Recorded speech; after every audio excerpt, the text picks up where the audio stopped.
We are talking about hearing the words of Jesus and putting them into practice and how that creates stability in a very unstable world. Well, it's interesting. Yesterday we talked about this idea of where we put our treasure. And interestingly enough, what Jesus is talking about in the Sermon on the Mount, which is the context of which the hear, do, and stabilize is the conclusion of all of that, is you hear my words, you put them into practice, it brings stability. Your life is solid. Now, one of the things that is interesting is that Jesus relates what we treasure and anxiety and what we worry about and how we put those two things together. It's really interesting how he puts those two things together, because what you and I treasure and what we're going after with our energy and with our focus and with our time and what's occupying our hearts and our minds and our thinking, those different things, those are the things that create anxiety. And so Jesus comes out of that and he says, don't worry about your life, what you'll eat or drink, or your body, what you'll wear.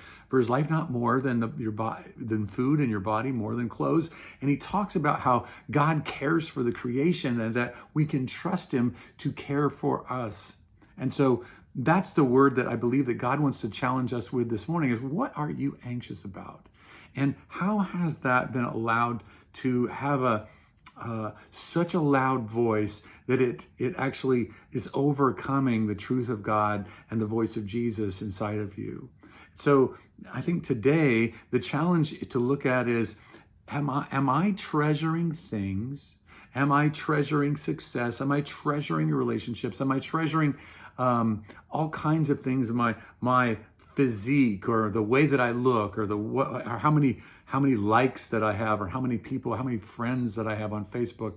If we're treasuring those different things, those are going to, when they're not going well, will create anxiety in us. And so that's kind of the nature of treasures, is that what you treasure when it's in jeopardy makes you anxious. And Jesus is saying, I want you to reorder your life. I want you to seek me first. I want you to actually turn things around and reorder your life so that seeking me and seeking the things that I value, the things that are important for eternity, those are the things that become our abiding concerns. That's, I believe, the word that the Lord wants us to wrestle with, and to let it challenge the things that we value, the things that we treasure in this life. Thanks so much for joining me. Talk to you Sunday.